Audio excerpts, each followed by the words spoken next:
둘째 주일, 부활절 후 넷째 주일 예배를 하나님께 드리겠습니다. 내가 산을 향하여 눈을 들리라. 나의 도움이 어디서 올까? 나의 도움은 천지를 지으신 여호와에게서로다. 아멘. 아멘. 하나님 감사합니다. 거룩한 성일을 맞이하여 주님 앞에 나올 수 있는 믿음과 은혜를 허락하여 주시고, 이제 새롭게 시작하는 5월의 첫째 달로 성령 강림 주일을 향하여 넷째 주일로 이렇게 예배드리게 하셔서 하나님 감사합니다. 인생의 여정에서 내를 돕는 도움이 어디서 올까? 천지를 지으신 만군의 여호와 하나님에게서 도움이 오는 줄 믿사옵니다. 오늘도 성령님 역사하여 주셔서 마음의 문을 활짝 열어주시고 하나님의 말씀과 성령의 기름 부음을 통하여 우리의 믿음의 눈이 활짝 열려질 수 있도록 은혜 위에 은혜를 더하여 주시옵소서. 예배의 시종을 우리 주님께 의탁하오며 예수님의 이름으로 기도하옵나이다.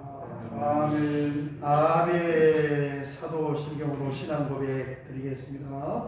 전능하사 천지를 만드실 하나님 아버지를 내가 믿사오며 그 외아들 우리 주 예수 그리스도를 믿사오니 이는 성령으로 잉태하사 동정녀 마리아에게 나시고 본디오 빌라도에게 고난을 받으사 십자가에 못 박혀 죽으시고 장사한 지 사흘 만에 죽은 자 가운데서 다시 살아나시며 하늘에 오르사 전능하신 하나님 우편에 앉아 계시다가 저리로서 산자와 죽은 자를 심판하러 오시리라.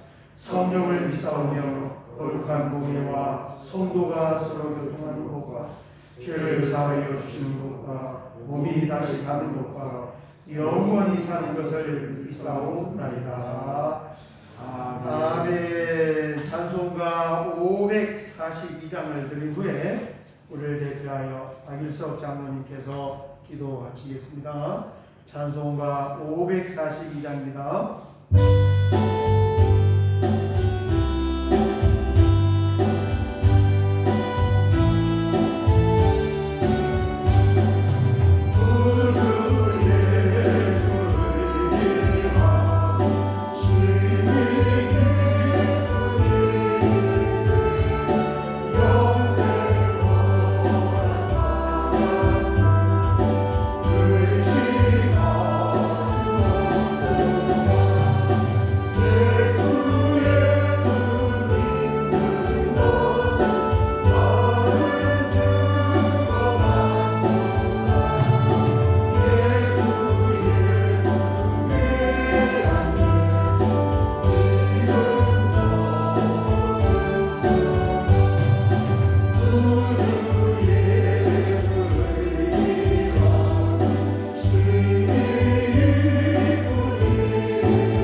주님 전에 나오게 하시고 주님의 귀한 생명의 말씀을 공격하게 하심을 감사드립니다.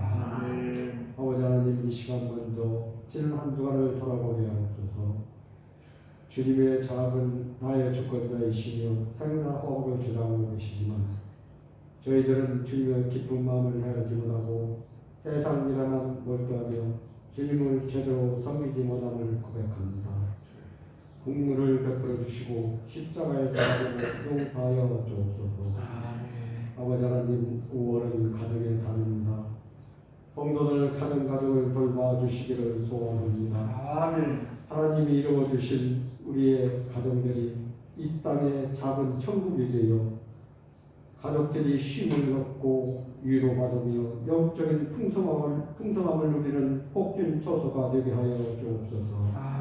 아멘. 질병과 경제적 어려움, 갈등과 핍박 등으로 힘들어하는 가정에 성령 하나님이 친히 찾아주셔서 위로하여 주시고 병마와 악한 자가 삼키려고 이끌려고 달려와도 주 예수는 나의 대장이 되니 끝내 싸워 이기리라는 그 믿음 가지고 담대히 살아가게 하여 주시옵소서. 아멘. 또한 자녀들은 부모님 말씀에 순종하는 삶을 살아가겠으니 감사합니다.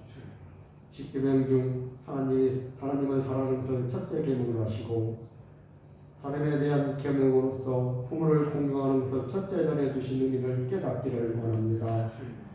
인간의 근본되는 도리로 부모를 공경할 때 그 자세가 하나님을 섬기는 것임을 깨닫게 하여 주시고 우리 모두 형제 자매들이 날마다 예수 그리스도의 마음을 본받아 주님의 마음으로 채워진 성결한 심령으로 세워주시고 주님의 발자취를 따라가며 말씀에 서서 찬양과 기도로 주님을 닮아가게 하시고 오직 주님만을 바라보며 십자가의 도를 향하는 믿음으로 주님을 따라가는 믿음의 자녀들이 되도록 인도하여 주시기를 간절히 원하옵나이다.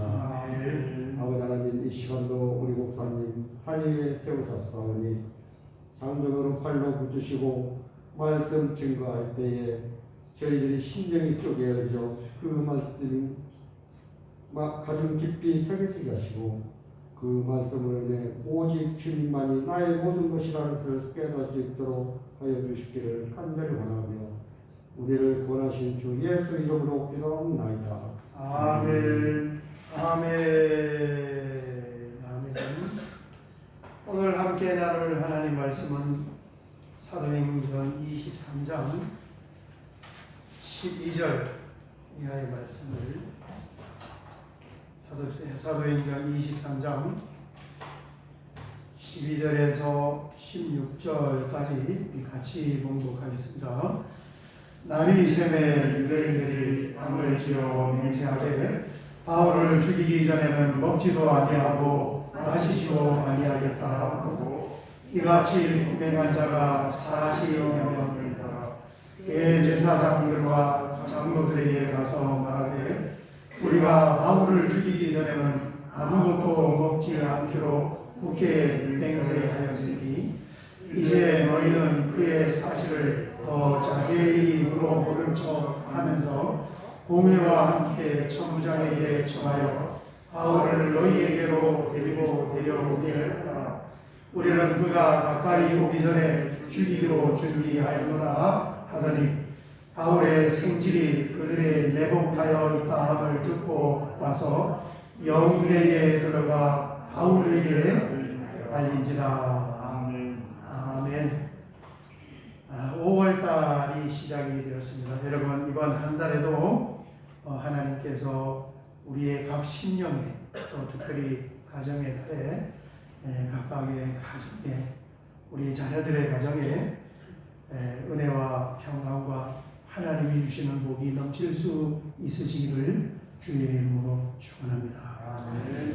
지난주 주중에 제가 문자를 한 통을 받았는데 그 내용이 뭐냐면은 지난 주일날 사정이 있어서 어느 집사님이 교회 예배에 참석을 못하고 이제 온라인으로 예배를 드리다 보니까 이게 좀 촬영을 하잖아요. 이 뒤에 있는 화면이 이렇게 선명하게 보이지 않아서 그 안토니아 요새와 관련된 사진을 저에게 좀 전송해 줬으면 좋겠습니다. 이게 주중에 받은 내용이에요. 제가 그 문자를 받고 얼마나 이게 참 마음이 기뻤는지 몰라요. 왜냐하면 이렇게 하나님의 말씀에 관심을 갖고 또 시간이 지났음에도 불구하고 그 자료가 필요하여 보내달라는 분도 있구나, 그런 생각이 들었습니다. 사도 바울은 고린도 교회에 편지를 할 때 이런 내용으로 편지를 했습니다. 여러분, 고린도 교회는 문제가 굉장히 많았어요. 왜 문제가 많았냐면 3장 1절과 2절을 보면은 이렇게 말씀하고 있습니다. 형제들아, 내가 신령한 자들을 대함과 같이 너희에게 말할 수 없어서 육신에 속한 자 곧 그리스도 안에서 어린 아이들을 대함과 같이 하노라. 이 고린도 교회가 왜 그렇게 문제가 많이 생기고 교회 안에서 우리로 말하면 지지고 뽑고 그러고 했느냐? 믿음이 자라지 않은 어린아이와 같은 그 단계에 있었다는 거예요. 2절, 내가 너희를 저주로 먹이고 밥으로 아니하였느니 이는 너희가 감당하지 못하였음이거니와 지금도 감당하지 못하리라. 저는 이 고린도전서 3장 1절 2절을 볼 때마다 1997년도 신학대학원 입학시험 문제가 1절 2절 딱 한 문제 기억나요. 1절 2절 이렇게 송구해놓고 여기에 이 젖과 밥은 무엇을 말할까요? 1. 밥이다, 2. 주식이다, 3. 빵이다, 4. 말씀이다. 여러분 몇 번이에요? 몇 번이에요? 4번. 아이고, 다 합격하시겠네 보니까. 여러분, 신앙생활은 교회에 오는 것만으로 만족을 할 수 없잖아요. 초신자는 그러잖아요. 교회 초신자분들은 오늘 이렇게 교회 오면은 너무너무 칭찬할 일이죠. 아유, 이렇게 먼 데서 연휴임에도 불구하고 교회를 오셨네요. 그런데 목사님, 장로님 오늘 교회 오셨다. 아유, 목사님, 장로님 잘하셨네. 오늘 이렇게 아니잖아요.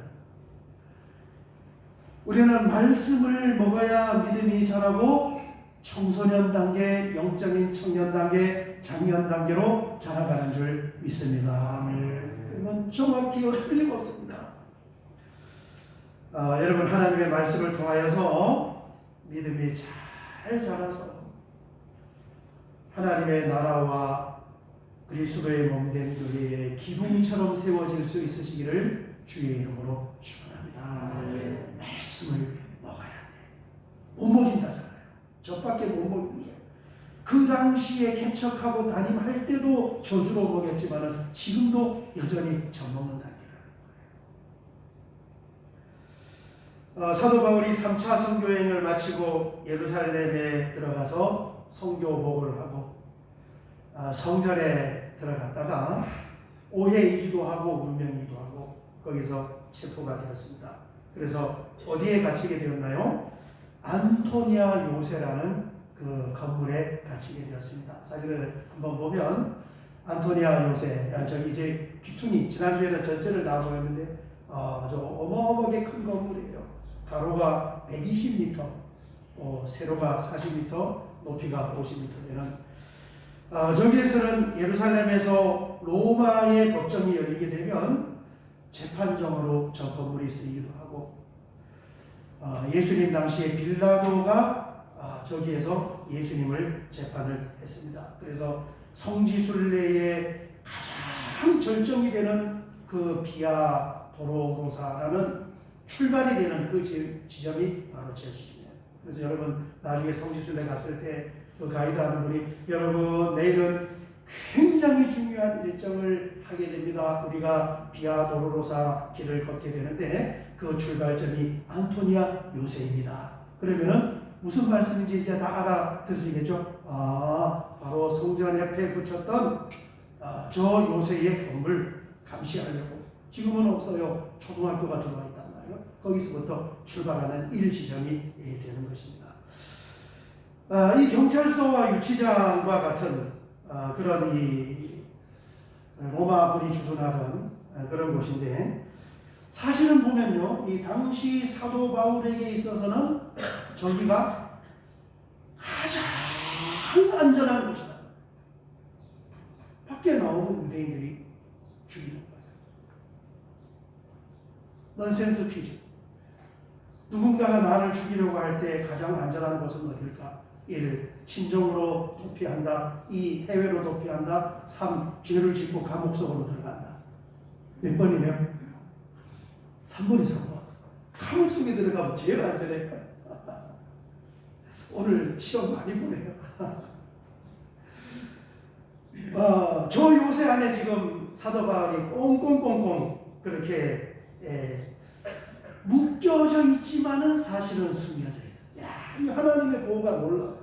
지금 밖에서 모든 유대인들은 다 사도 바울을 죽이려고 하는데 참 아이러니하게도 누가 바울을 보호하고 있는 거예요? 로마의 정부와 그 군인들이 사도 바울을 지금 지켜주고 있는 것입니다. 여러분, 우리의 인생은 하나님께서 보호하시고 지켜야 하는 줄 믿습니다. 그러니까 기묘한 방법으로 하나님이 우리를 지키시고 보호하시는 거예요. 그걸 우리가 믿고 확신을 해야 돼요. 그래야 평강 가운데서 살아갈 수가 있는 것입니다.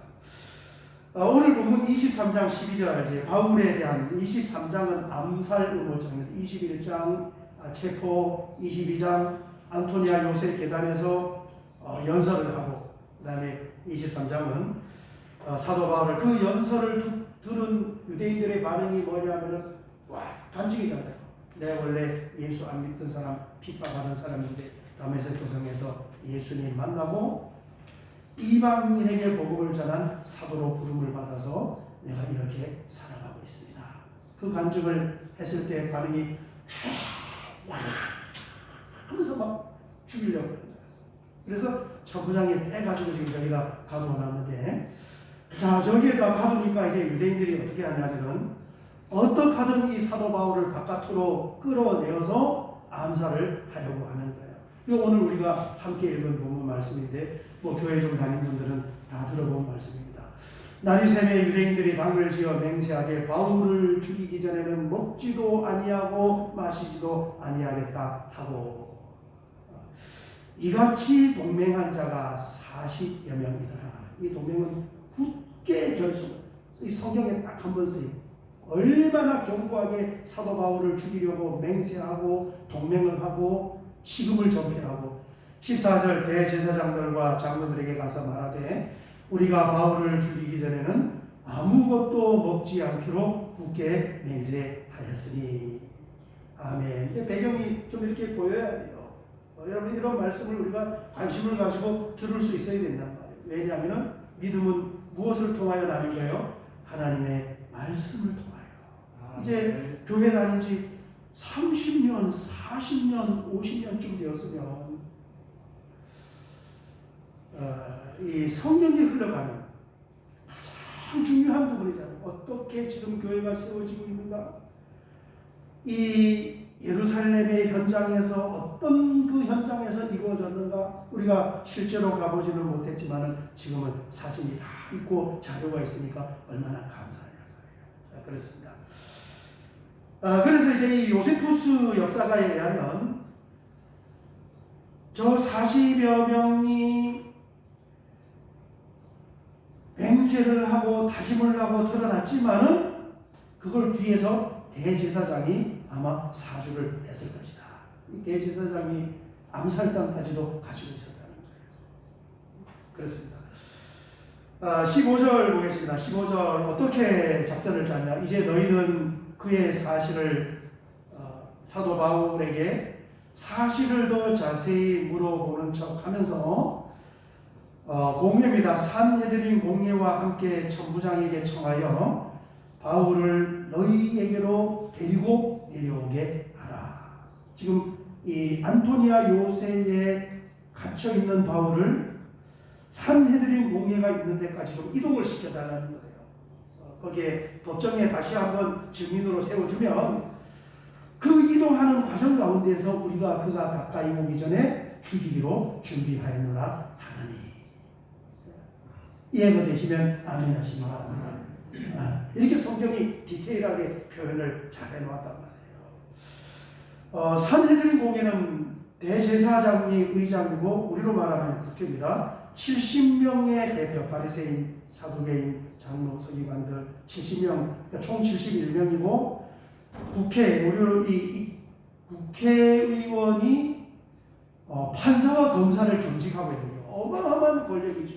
법을 만들 수도 있고 그 법을 가지고 스스로 기소할 수도 있고 재판에서 판결을 내릴 수도 있고 이게 이 성경에 등장하는 산헤드린 공회입니다.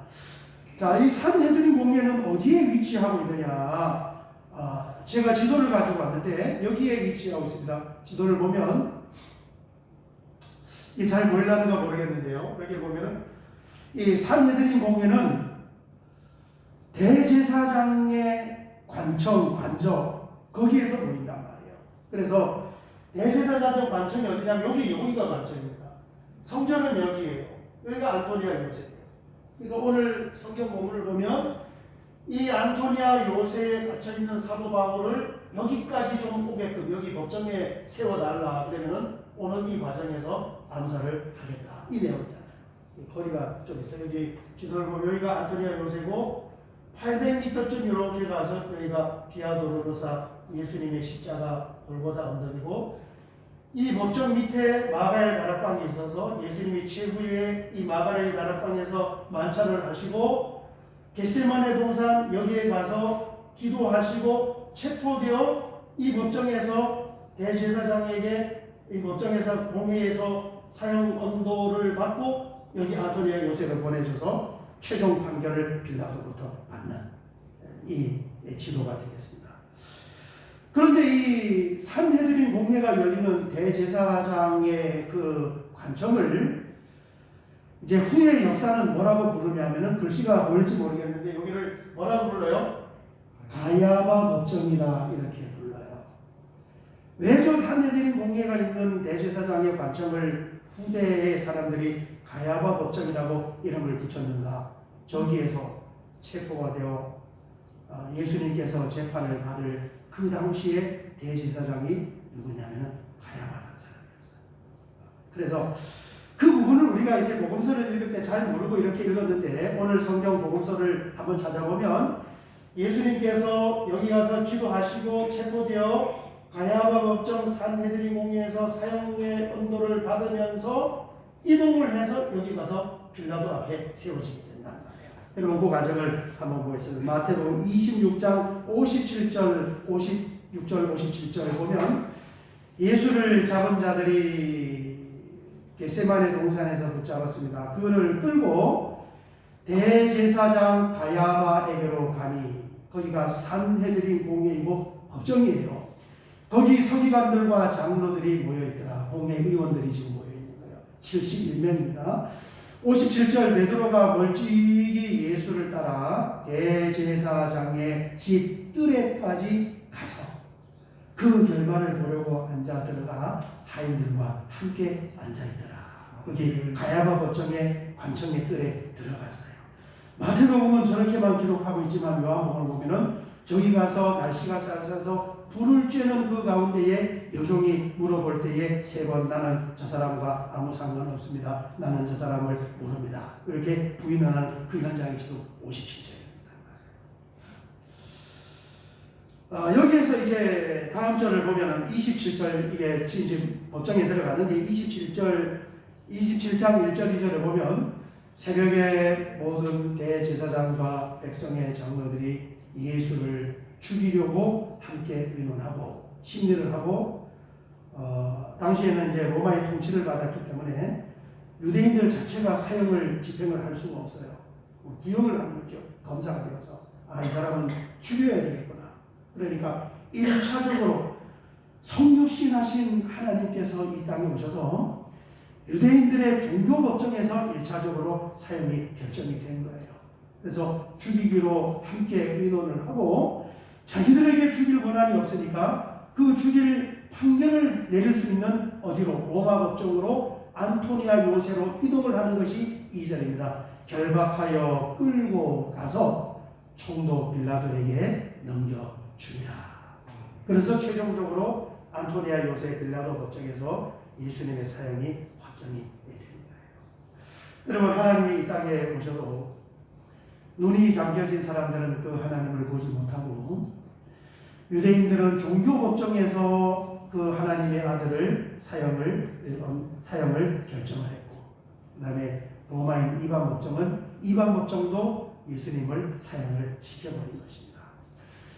지금은 저 가야바 법정에 자리가 없고 그 자리에 무엇이 세워져 있냐면 베드로 통곡 기념교회가 세워져 있습니다.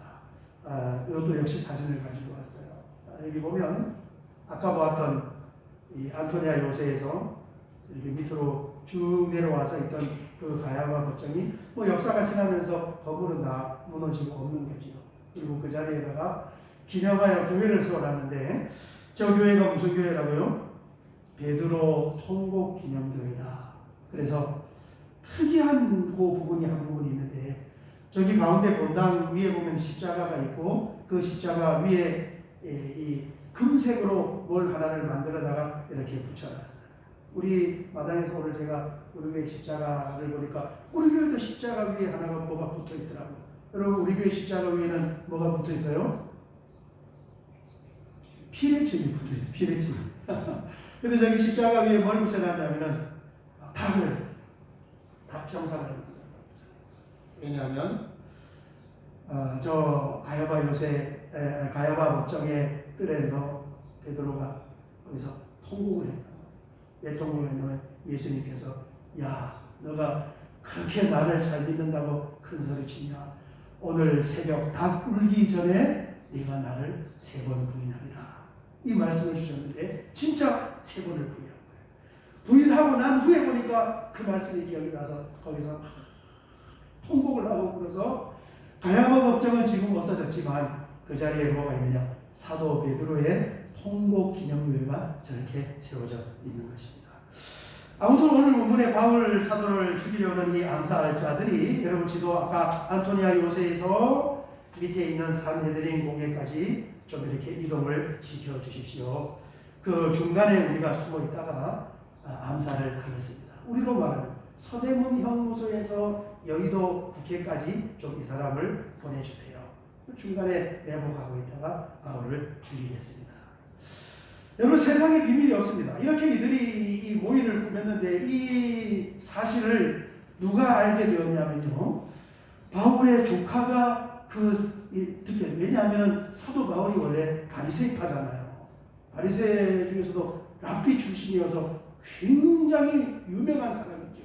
그러니까 그 산헤드린 공회 71명을 구성하고 있는 대다수가 사실은 바울이 속해 있던 바리새파 사람들. 그 비밀이 누군가가 정보를 줬겠지요. 그래서 그 정보가 바울의 조카에게 들어가서 바울의 조카가 온 안토니아 요새에 가서 사도 바울을 면회를 하고 그걸 천부장에게 이야기를 한단 말이에요. 자, 그 장면을 오늘 사도행전 23장 15절 16절 보면, 이제 너희는 그의 사실을 더 자세히 물어보려는 척하면서 공회와 함께 천부장에게 척하여 바울을 너희에게로 데리고 내려오게 하라. 우리는 그가 가까이 오기 전에 죽이기로 준비하였노라 하더니, 바울의 생질이 그들이 매복하여 있다함을 듣고, 생질은 누나의 아들입니다. 조카예요. 듣고 와서 영내에 들어가 안토니아 요새 속으로 들어가서 거기에 갇혀있는 바울을 면회하여 이야기하고, 바울이 빨리 천부장에게 이 암살 음모를 이야기해야 된다. 이렇게 전말이 되는 것입니다. 자, 이 소식을, 암살 음모의 소식을 들은 이 천부장은 큰 문제가 생긴 거예요. 왜냐하면 자기가 지금 관할하는 이 관할지 예루살렘 거기에서 사도 바울은 로마 시민권자입니다. 날 때부터 로마 시민권을 가지고 있는 로마 시민에 대한 뭐가 지금 추진되고 있는 거예요? 살인을 하려고 하는 음모가 추진이 되는 거예요. 거기에 수많은 이 종교 권력자들이 거기에 같이 얽혀 있는 그런 사건입니다. 여러분, 큰 사건이 발생을 하면 그곳을 담당하던 치안 담당자는 자기가 죄가 없음에도 불구하고 책임을 추궁당할 수가 있는 거예요. 이 일이 일어나면 천부장은 아마 자기가 옷을 벗게 되는 그런 사건이 될 수도 있단 말이에요. 지난해 이 할로윈데이 때 이태원에서 압사 사고가 났는데 그 용산구 이태원 그 지역을 치안을 담당하는 사람이 용산경찰서장이에요. 경찰서장이 어떤 사람인가 한번 검색을 해보니까 경찰대학을 9기로 졸업을 하고 저보다 나이가 더 어려요. 70년생, 2살, 지금 뭐 한국 나이로 54살 된 그분인데 그분이 그 용산 이태원에 압사 사고가 날 때 거기 가서 무슨 직접 죄를 지은 거는 하나도 없잖아요. 그런데 치안 담당 책임자이기 때문에 거기에 대한 책임 추궁을 해서 지금 대기 발령 상태로 수사를 받고 있는 거예요. 수사받아서 죄가 있다, 치안에 대한 그런 죄가 있다 하면 옷을 벗어야 되고 어쨌든 현재 대기 발령 자체가 이미 징계 중에 있는 것입니다. 책임자이기 때문에 책임을 묻는 거예요. 그래서 이 천부장이 어떻게 해야 되냐? 바울을 이 암살 모의를 어쨌든 잘 방비를 하고 자기가 책임을 면하려면은 어떻게든 이 사도 바울을 보호를 해야 되고 그 다음에 중요한 것은 뭐냐면 빨리 다른 곳에 자기 윗사람에게로 로마 정부의 고위직적으로 보내서 자기 손을 떠나게 해야 돼요. 거기 있다 보면은 자기가 책임을 져야 되니까. 그래서 이 천부장이 결정한 것이 뭐냐면 야밤에 부랴부랴 이 바울을 그 요새에서 떼서 로마의 총독이 머무르고 있는 관청이 있는 가이사라라는 곳으로 사도 바울을 야밤에 피신을 시킨다고요. 왜? 자기가 가지고 있으면 결국은 사고 나면 자기 책임인데 얼른 보내버리는 거예요. 자, 그 장면을 사도행전 23장 22절에서 24절을 보면 이렇게 말씀하고 있습니다. 이에 천부장이 청년을 보내며 이 청년은 바울의 조카예요. 경계하되 이 일을 내게 알렸다고 아무에게도 이르지 말라 하고 백부장들을 불러 이르되 밤 제 3시에 저녁 밤 9시입니다. 가이사라까지 100km예요. 굉장히 먼 거리죠. 여기 인천 월미도 왕복하는 거리입니다. 가이사라까지 갈 보병 200명과 기병 70명과 창병 200명을 준비하라고. 이게 얼마나 중요하고 큰 사건으로 보았으면 자기 밑에 수하가 1000명인데 470명을 동원하는 거예요. 큰일 날 일이 될 수 있겠다고 그렇게 본 거예요.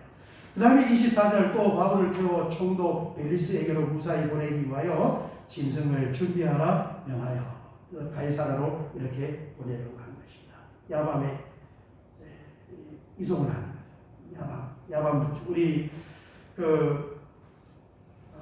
야곱의 말씀을 예전에 나눌 때 야곱이 형 예서를 피해서 야밤 도주하잖아요. 그래서 베델에서 첫날 밤을 자면서 그날 꿈을 꾸면서 하늘과 땅이 사다리로 이렇게 연결되어 있는 모습을 보는 거예요. 이게 성경이 뭘 표현하면 거기 막 감탄사. 야, 우리로 말하면 야, 참 신기하다. 이게 히브리어로 희네 하늘과 땅이 이게 연결이 될 수가 있었는데 저 위에 보니까 천사들이 오르락내리락 하네 희네. 제가 매주 월요일 되면은 어느 교회에 가서 이제 목사님들이 성경 공부하는데 그 교회에서 얼마 전에 장로님 안수 집사님이 은퇴하는 은퇴 예배가 있었습니다. 제가 거기서 말씀을 전했어요. 그 말씀을 전하는 가운데 그 내용이 나왔습니다. 희네, 야, 형제가 연합하여 동감이 어찌 그리 선하고 아름다우고. 이게 우리 성경에는 희네 없지만은 보라 시편 133편이 그 이제 보라를 하면서 감탄하는 그 감탄사로 창세기 이 야곱의 사건을 말씀을 제가 주일날 오후에 가서 전했는데 그 다음날 성경 공부하러 이제 월요일날 갔더니 그 교회 시무 장로님이 저보고 목사님 이야 희네 그러는 거예요. 그런 게 기쁘단 말이에요. 이분이 말씀에 관심을 갖고 그 말씀을 기억하고 있구나. 그 장로님은 뭐 하시는 분이냐면은 베트남에서 이 큰 공장을 하시는데 코로나 전에 공장의 직원이 1,800명인 공장을 베트남에서 지금 이렇게 경영을 하다가 코로나가 터져서 인원이 좀 줄어서 지금 현재 한 1,000명 정도, 어마어마한 거죠, 여러분. 베트남의 공장에 1,000명의 종업원들이 있는 그 공장의 사장입니다. 그런데 앉아서 하나님의 말씀을 듣고 그 말씀을 기억하고 마음에 담고 있다가 그 다음날 만나니까 저한테 말씀하는 거예요. 너무 감사하고 기쁜 일이 아닙니까? 여러분, 성경에 관심을 가지고 말씀을 들을 수 있는 귀가 있으시기를 주의 이름으로 축원합니다. 결국은 우리의 믿음의 우리는 교회에 와서 앉아 있다가 예배 드리다가 가는 것이 아니고, 그거는 초신자들이 그렇게 하는 것이고, 말씀을 듣고 그 말씀이 영계의 양식이 되어서 청소년 단계로, 청년 단계로, 장년 단계로 믿음의 분량이 장성한 자가 되어야 하나님의 나라의 기둥을 역할을 하게 되는 거예요. 그렇습니다. 그래서 이 예루살렘에서 가이사랴까지 이동을 시키는데 지도를 한번 보면 이렇게 생겼습니다. 예루살렘 아시죠? 사해바다 옆에 있는 예루살렘에서 여기에서 보니까 여기 요빠, 여기 사마리아, 여기 가이사랴, 여기까지가 한 100km 정도 되는 거예요. 먼 거리를 밤에 470명의 군사를 붙여서 사도 바울을 빼돌렸단 말이야. 이렇게 빼돌렸는데, 그래서 사도 바울이 지금 예루살렘 안토니아 요새에 갇혀 있다가 어디로 보내진 거예요? 벨릭스 총독이 있는 총독관청 가이사라로 보내진 거예요. 여기로 보내진 거예요. 이동이. 그런데 이 이동이 무슨 이동이냐? 드디어 하나님께서 로마 제국의 심장부인 로마를 향하여 첫 출발을 시킨 거예요. 여러분, 겉으로는 죄수가 되어서 그 생명의 위협 때문에 보호받고 피신하고 재판을 받기 위하여 가이사라로 갔지만 하나님은 사도 바울을 로마의 복음을 전하기 위하여 이제 첫 출발을 서서히 밀어붙인 거예요. 사람들이 뭔가 암살을 모의하기도 하고 누군가는 그 정보를 알고 그것을 방어하려고 하고 그 사람을 보호하려고 하고 야밤에 이동을 하고 재판을 하고 이동을 하고 온갖 이 괴계와 묘수들이 통원이 되어서 어떤 일을 기획하고 지금 만들어 가는데 사실은 이게 결국은 뭐예요? 하나님의 일을 만들어가는 과정들이야. 우리가 뭔가 깨를 내고 뭔가 기획을 하고 또 뭔가 작업을 하고 머리를 싸서 지금 이 치열한 정치, 종교 얽혀서 지금 얽혀서 그 일이 이뤄가는데 결국은 그 일이 뭘 만들어가느냐? 하나님의 일을 만들어가는 과정인 거예요. 하나님은 하나님의 일을 이루어 가시는 줄 믿습니다. 그 하나님의 일이 뭐냐면 바로 여기에 영원한 하나님의 나라 새 예루살렘 사람과 하나님의 나라를 세우기 위하여 영원 전부터 계시던 하나님께서 이 새 예루살렘 천국을 만들기 위하여 어느 순간 빛이 있으라 하매 물질적인 시간 창조가 딱 되면서 시계가 째깍 시간이 영원한 것이 아니다. 어느 쭉 째깍 하다가 여기쯤 오면은 째깍 하면은 시간의 문이 탁 닫혀버리고 영원한 들어가요. 그 찰나에 지나는 이 창조의 세계, 피조의 세계, 우리를 만든 이것을 왜 하나님 만들었느냐? 영원한 하나님의 나라, 아버지 나라, 새 예루살렘을 세우기 위하여서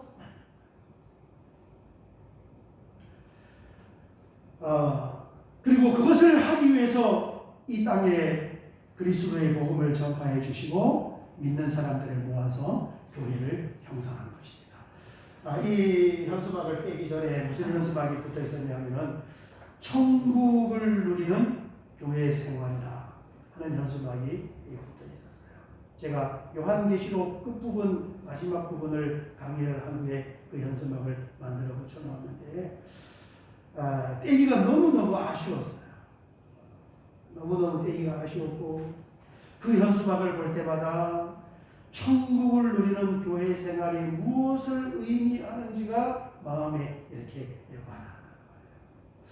지금 그 현수막이 사라지고 무엇이 있느냐? Here, now and here.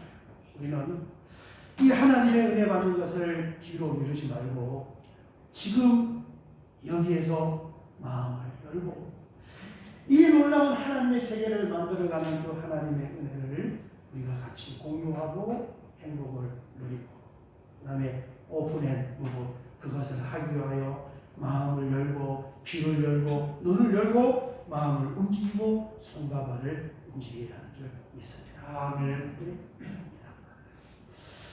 자, 오늘 여기까지 우리가 보고 다음 주에는 이제 벨릭스 베스도 그 다음에 헤롯 아그리파 2세 왕으로 이어지는 이 세 번의 재판과 그 증언들을 보고 그 다음에 27장, 28장은 로마로 앞서가는 과정을 보면은 사도행전은 다 끝나게 되는 것입니다. 여러분 이 사도행전에 흥미진진하게 관심을 가지고 함께 은혜를 나눌 수 있으시기를 주의 이름으로 축원합니다.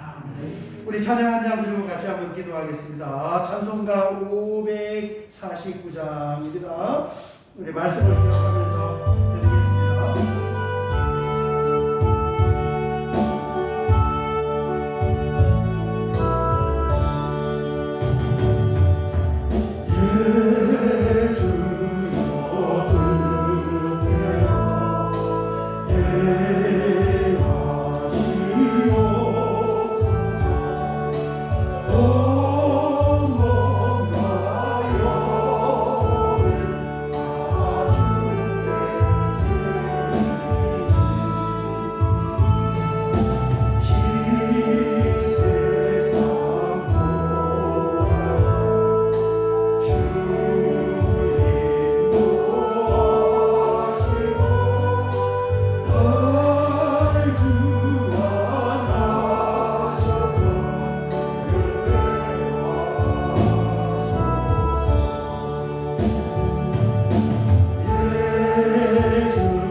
아버지 하나님 나의 부족과 연약함을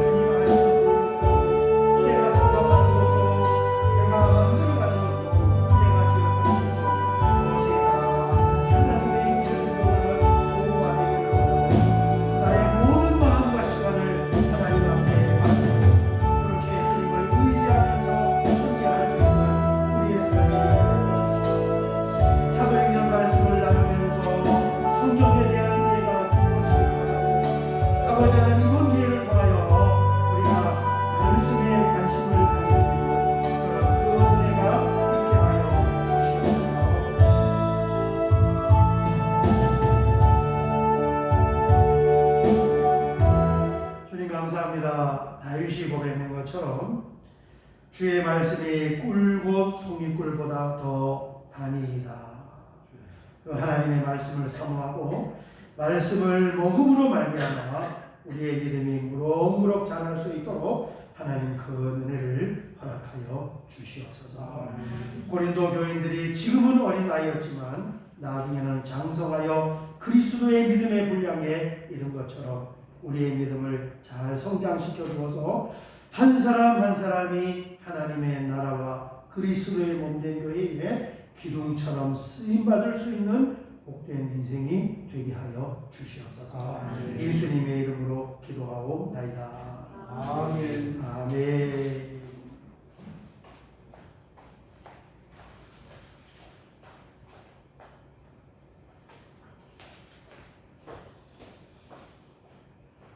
사역의 말씀을 같이 나누겠습니다. 오늘 이렇게 5월 첫째 주간 함께 예배드려서 감사합니다.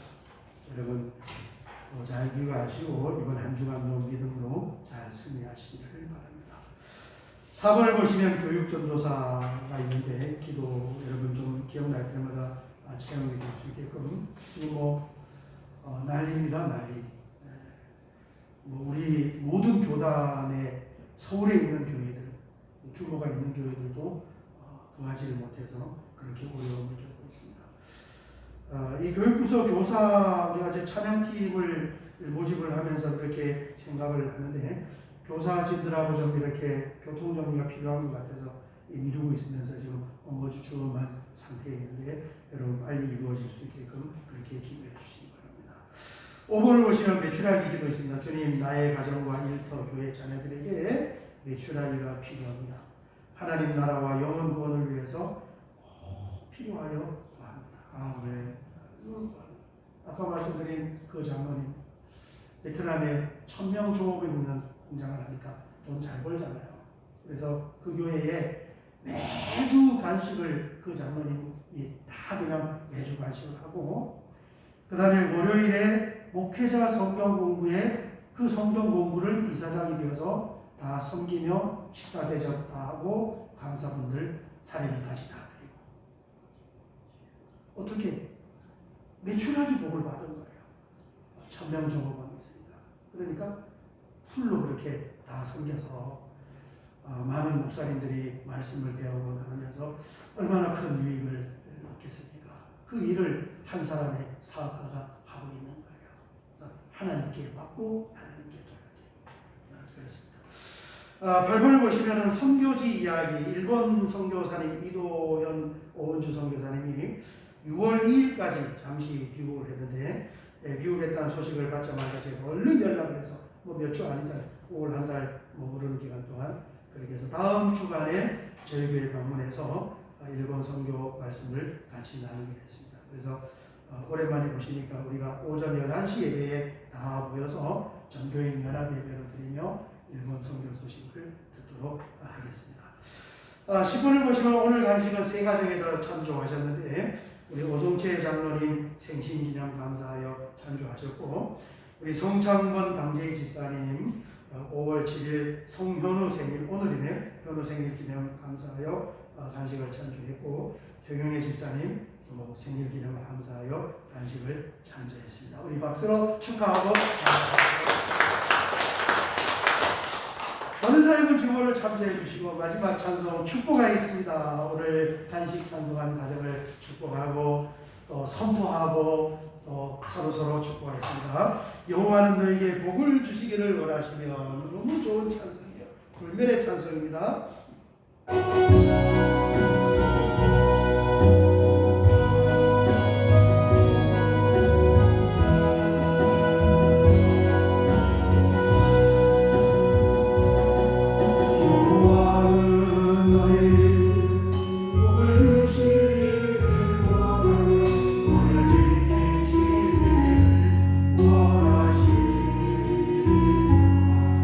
여호와는 그 얼굴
예배 드릴 때 하나님께서 가정에 또 우리 자녀들에게 귀한 은혜 주시고 이 땅에 생명을 주신 그 생신에 감사하여 많은 성도님들을 이렇게 믿음으로 또 헌신으로 사랑과 수고로 섬기오니 우리 주님께서 그 손길 하나하나를 기억하여 주시고 이 땅의 삶을 살아가는 동안 성령의 기름을 충만히 부어주시고 진리의 영으로 조명하여 주어서 하나님의 말씀과 성령님의 감동을 통하여서 마음껏 하나님의 은혜를 누리고 또 하나님의 복을 받아 하나님의 나라의 기둥과 같이 쓰임받을 수 있도록 주님께서 은혜 위에 은혜를 더하여 주시옵소서.